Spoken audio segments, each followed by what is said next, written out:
कमाए ले music by Roshan Singh.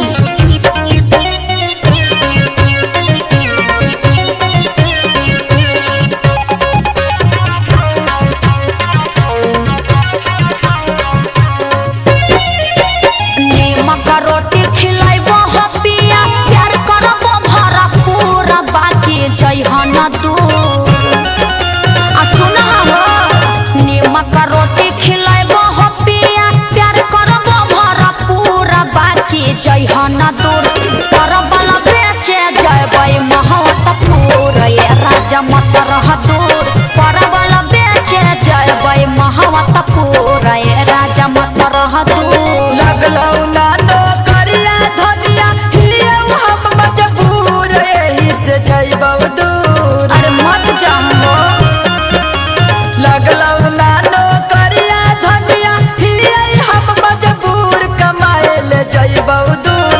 परवल बेचे जइहे न भागलपुर कमाए ले जइबौ दूर।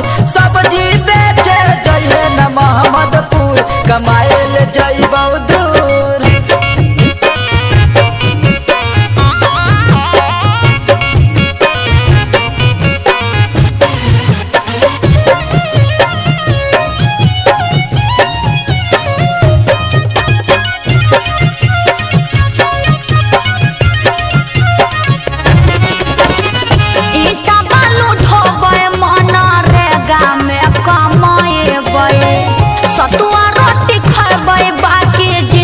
साथ बिताएबै।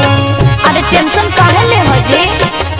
खेत बाड़ी होबै न धनिया करबै कमाई। रुपया पैसा लाई के हम बबुआ के पढ़ाई। कर लेबै गुजारा कसहू बेच के तरबूज पिया हो जइहन दूर। बात के तनी समझ।